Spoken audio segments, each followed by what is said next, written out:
सौभाग्य का समय था। 1 महीना बीता जिसको हम श्रावण मास कहते हैं, दूसरा महीना बीता जिसको भाद्रपद कहते हैं, तीसरा महीना बीता जो आश्विन मास कहलाता है, और फिर चौथा महीना प्रारंभ हुआ जिसको कार्तिक मास कहते हैं। लोग बड़े आनंद में थे, न जाने कहाँ कहाँ से प्रभु के दर्शनों के लिए आते थे, प्रभु भक्ति के लिए आते थे। सब आते थे, धर्म लाभ लेते थे। बंधुओं, कार्तिक मास का प्रथम पक्ष जिसको कृष्ण पक्ष कहते हैं वह व्यतीत हो रहा था, और व्यतीत होते होते चतुर्दशी तक पहुंच गए, जिसको कार्तिक कृष्णा 14 चतुर्दशी कहते हैं। इतना समय व्यतीत हो गया। कुछ कई तरह के कुछ परिवर्तन से आए, कई बातें हुई। वो क्या परिवर्तन आए, क्या बातें हुई, वो मैं समय के साथ चर्चा के साथ मैं बताऊंगा। आज तो इतना ही है कि चतुर्दशी आई, भगवान एक प्रहार देशना देते थे, लेकिन चतुर्दशी के प्रातः से तो भगवान ने अपने देशना निरंतर जारी रखी। भाइयों श्रावकों, एक पहर तक जो देशना देते थे वो बंद नहीं हुई, चलती रही। दिन का दूसरा पहर बीता, तीसरा पहर बीता, चौथा पहर बीता, और देशना निरंतर चलते। भगवान देशना देते ही रहे, और ये क्रम रात्रि में भी चलता रहा। लोग बैठे हुए थे, लोग तो सुन रहे थे, विभोर होकर सुन रहे थे। देव वे भी विभोर होकर सुन रहे थे, मनुष्य भी। ऐसा अवसर, अद्भुत अवसर, और भगवान देशना दे रहे थे जैसे कि अमृत की वर्षा हो रही। वर्षा काल में वर्षा होती है। अब तो थोड़ा सा कुछ प्रकृति में परिवर्तन से आए हैं। आप भाइयों को, बुजुर्गों को याद होगा, पहले तो बारिश का झारा लग जाता था, सारे दिन। हाँ जी, क्या चलता रहता था?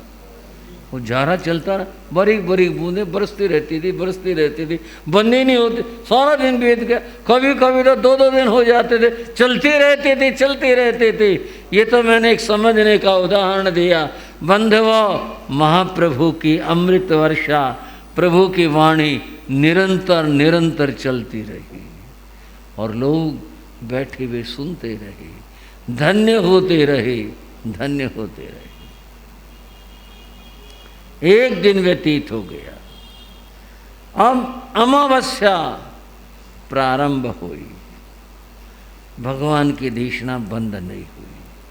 कोई व्यक्ति इस बारे में पूछ भी नहीं सकता था, और किसी के दिमाग में ये आए भी नहीं थे कि देशना कब बंद होगी, और अमृत बरस रहा था। सब लोग धन्य हो रहे थे, और वहाँ बैठों को न तो भूख लगी और न प्यास लगी। ये तीर्थंकर के अतिशय की बात थी। न कोई थका, न किसी को ये लगा अरे हमने तो सोना भी था, अब कितने देर और क्या चलेगा, कब तक होगा। नहीं, ये हमारे कमज़ोर लोगों की बात है। भगवान की तो कृपा, ऐसी अद्भुत कृपा, महान कृपा थी। वह बरसती रही, चलती रही, लोग धन्य होते रहे, लोग सुनते रहे। इस प्रकार का क्रम चलता रहा। बंधुओं, वो देशना में भगवान ने विपाक सूत्र सुनाया। इसको थोड़ा समझ लें। विपाक सूत्र सुनाया, या जो सुनाया वो विपाक सूत्र कहलाया। इसे यूं कहना ज़्यादा संगत होगा। और विपाक सूत्र के दो भाग होते हैं, सुख विपाक और दुख विपाक, दो भाग होते हैं। भगवान ने विपाक सूत्र के 55 अध्याय फरमाए। विपाक सूत्र अभी भी है, लेकिन अब तो बहुत संक्षिप्त छोटा है। वो बहुत विशाल था, बहुत विशाल था। तीर्थंकर की वाणी, महाप्रभु की वाणी, और यूं जिसको विपाक सूत्र कहा गया, अब यूं कहेंगे, जिसको जिस वाणी को विपाक सूत्र कहा गया वह संपन्न हो गया, पूरा हो गया। उसके बाद भगवान ने कुछ और कहना शुरू किया। उसके पूर्ण होने के बाद और कहना शुरू किया, और उस कहने को पुठ वागरणा कहा, जिसका अर्थ है पृष्ठ व्याकरण।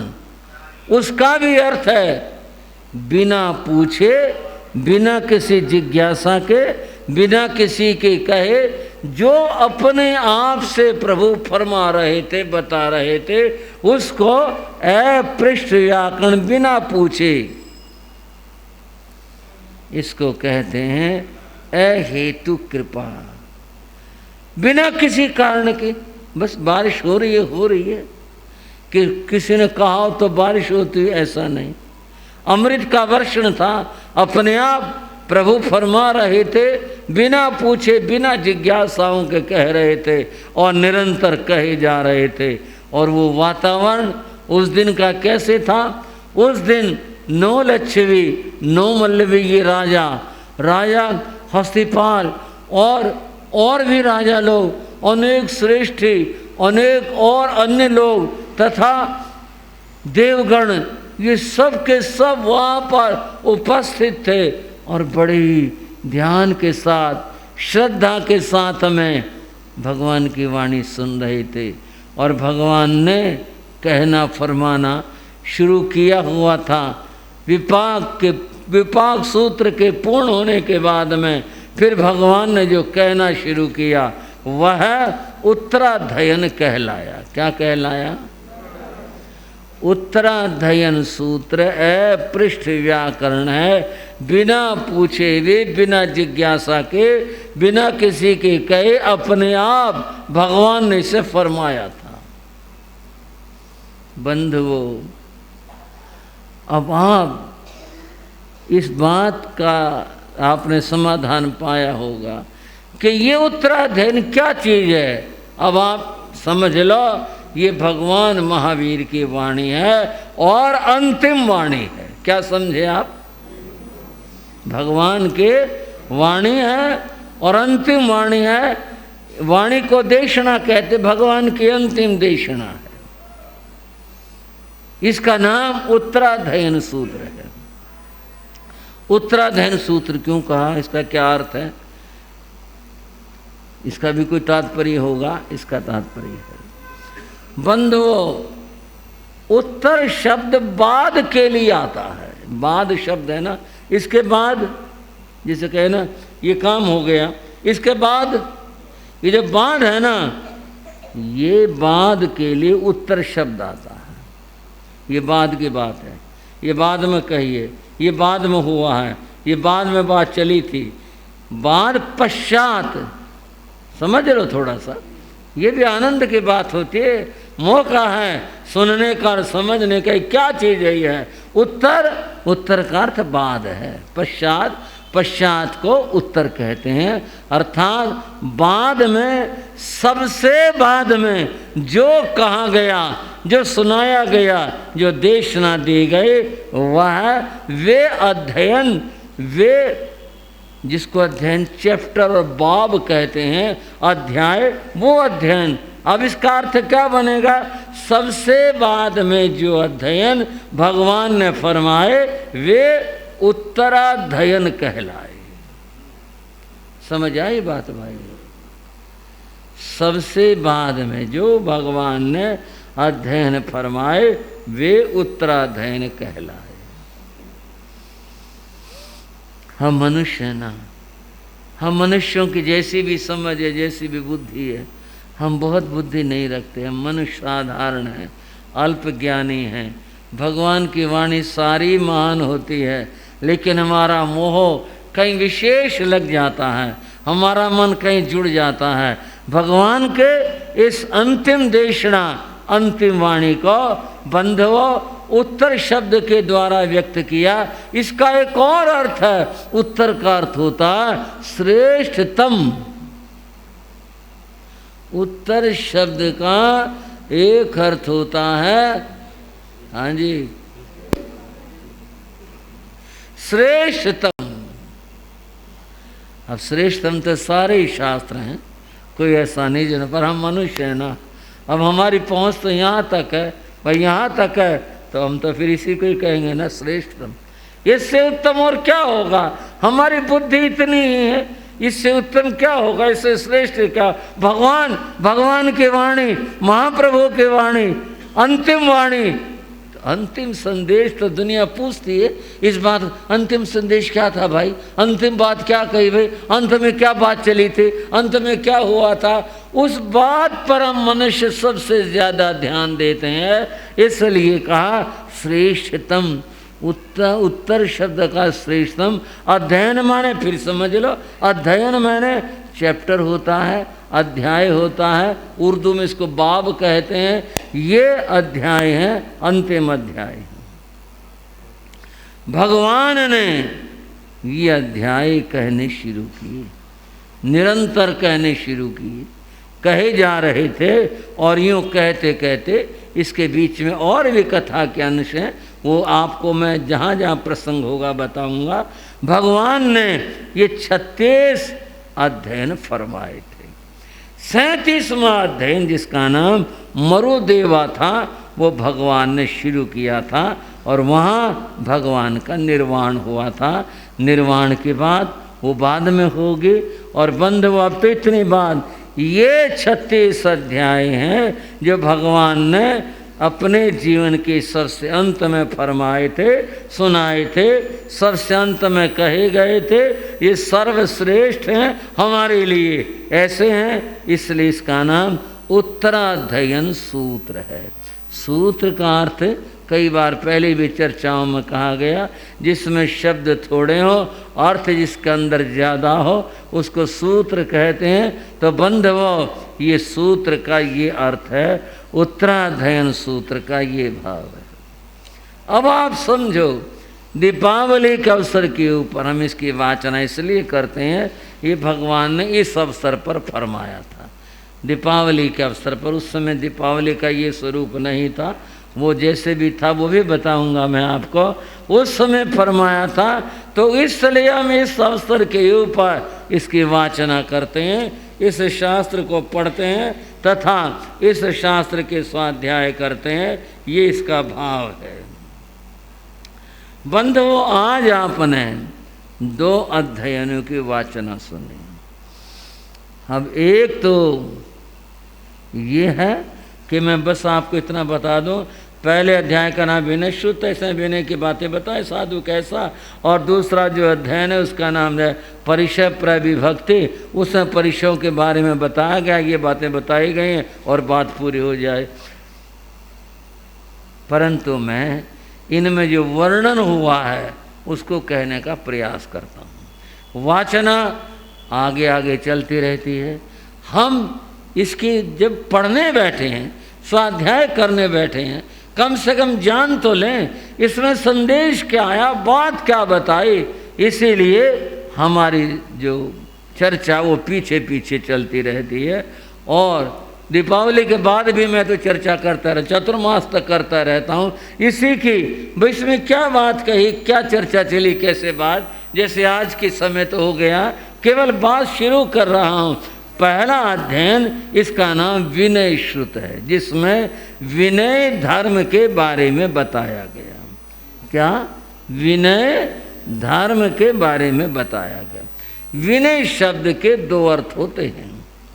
विनय शब्द के, विनय शब्द का एक अर्थ होता है नम्रता।